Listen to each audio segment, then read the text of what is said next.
Hi, my name is Moshe Heller, and I'm from Motion Herbs. And I want to thank the American Acupuncture Council for giving me the opportunity to present this little talk about treating children with seasonal allergies.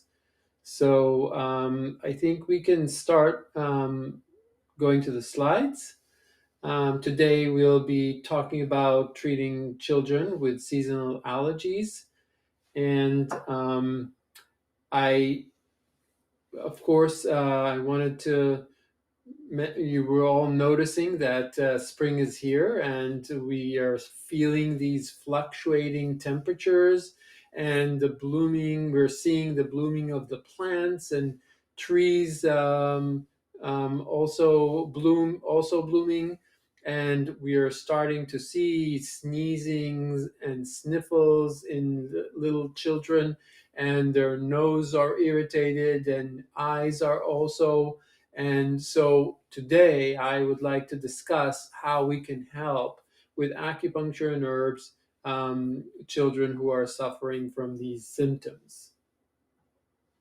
So when we talk about seasonal allergies, is actually an umbrella of quite a few signs and disease patterns.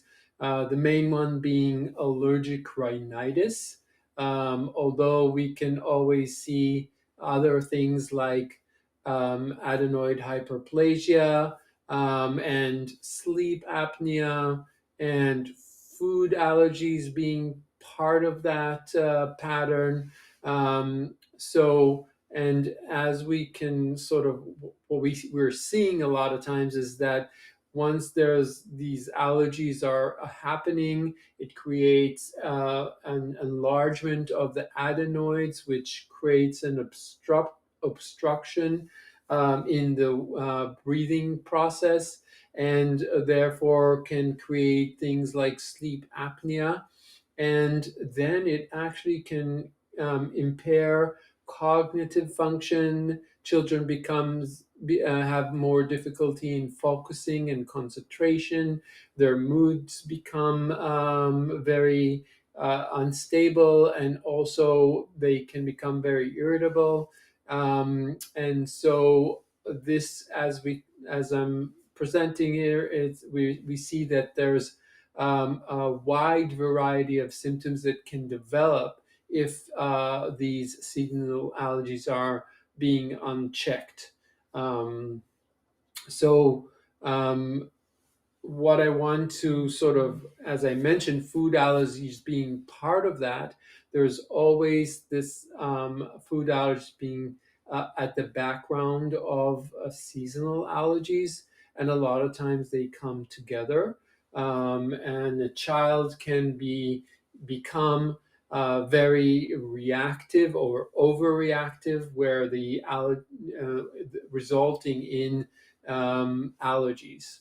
And these start at a young age, right? So children may be born, or when they're newborns, they have this kind of protective energy is very weak, and wind cold, wind heat, dryness, dampness, or summer heat can all affect and penetrate and cause and invade young babies, because their spleen, as we can see here, their spleen is and lung and kidneys are immature. Their yin and their wei is also imbalanced, and therefore we get these. It agitates the qi and creates dampness, and then we can have upper orifices being very irritated and phlegm being produced. This whole basic concept is that when the spleen is immature and weak, it cannot tolerate the challenge, and therefore allergies, hypersensitivities, and intolerances can develop. So I just wanted to kind of point out this kind of etiology where it's all coming from. I also always want to remember to remind everybody that always, when we think about allergies, we need to look at diet. So when we suspect that there is any allergy at the root of your patient's disorder, always discuss diet, because that's where everything can stem from. Um, First, ask what they eat on a regular basis and how they eat it, and how regular, what's their schedule of eating, because I think one of the things we don't pay attention is the regularity of eating, making sure that we're eating regular meals at regular times. That helps strengthen the spleen. And I always consider or give my patients that are suffering from allergies a journal, or ask them to keep a 3-week food journal to see how they're eating and what they're eating, so I can help them navigate this process. When we look at pattern differentiation, there are three main patterns that we usually look at, whether it's a lung and spleen Qi deficiency, or in younger kids, it can also be what we call hyperactive spleen Qi deficiency, where there's signs of spleen Qi deficiency, but the child actually has hyper or is very hyperactive. A lot of times we see that they're just running around. They're very difficult to stay still, and when they come to the office, they're usually touching everywhere, moving around. But at the core, we see these kind of spleen deficiency signs and symptoms. Lingering pathogenic factor is also huge factor in with allergies. I see that frequently, so that originally the patient had an invasion of a pathogenic factor, and it became lingering, and the later manifestation of that is allergies. So at a certain stage, after these kind of reoccurring attacks, eventually it develops into this kind of chronic allergic state, which is very much related to the fact that there's a pathogenic factor lingering in the system. Also wanted to remind at this point that there is, in terms of Chinese medicine, there's a link between immunizations and lingering pathogenic factors. So there's a possibility that immunizations are the cause of the lingering pathogenic factor. And that's something we need to address when we're addressing allergies with children. There's also an involvement of the liver, and we can see this kind of liver yang rising, or this kind of liver constraint that causes yang to rise, and therefore cause these hyperactivity of the immune system. This is another pattern we need to always consider, and I want to point out that in this kind of pattern, I also always look at two aspects of it. One is more deficient, and one is more excess, depending on how the child might look. If you diagnose the child as being in excess, there's a tendency to have more of a liver yang rising from excess, so Qi constraint leading to depressive heat, and or from deficiency. If the child is deficient, there could be underlying kidney yin deficiency that causes liver yang to rise. There's no anchoring of the yang. So as a note, I put here that it's important to always remember that each of these patterns will coincide with bouts of either wind cold or wind heat, and or attacks of phlegm dampness. So we need to be able to address the underlying pattern, as well as the patterns that might be coinciding, including underlying kidney involvement. So always look for the source of heat. There's something that is causing the immune system to hyperact and react inappropriately. And so there's always some source of heat that we need to be aware of. Things like yin fire, qi stagnation leading to depressive heat, phlegm congestion, as I mentioned, are all patterns that we need to look for in order to understand where or why is this child having these seasonal allergies.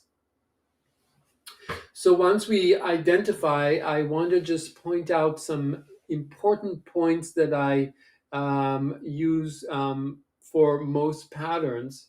Um, so the first thing is the main points I always consider are lung 7, regulating the lung qi, which is no matter what pattern it is important to help with regulating the lung qi. Large intestine 4, of course, as a point for opening the nose and kind of affecting the face and bringing down heat from the face, from the head. This is very important. In adults, we usually use large intestine 20, but in kids, I usually prefer to use DO23 as the point for opening the nasal passages.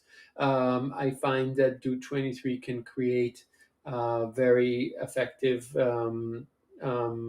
opening of the sinuses and nasal passages. So DO23 is an amazing point for that, and you can use a needle, of course, but also laser or electrostim, cutaneous electrostimulation, which is great for moving the qi and opening the nasal passages. Gallbladder 40 is also a very important point that I consider for, especially for allergic rhinitis, that has this clear, constant discharge. Gallbladder 40 is an amazing point for helping to clear that, especially when I see that the discharge is clear and seems a little more cold. Then I definitely use Moxa on gallbladder 40 to do that. And sometimes we need to address the liver involvement, and so I either use liver 2 that will bring some heat down from the face, or liver 3, depending on what the manifestations will be. I always look at points around large intestine 10, 11. In that area is very important for immune regulation. If I see tenderness or I feel some congestion in that area when I palpate, that is an important area to consider needling to help with immune regulation.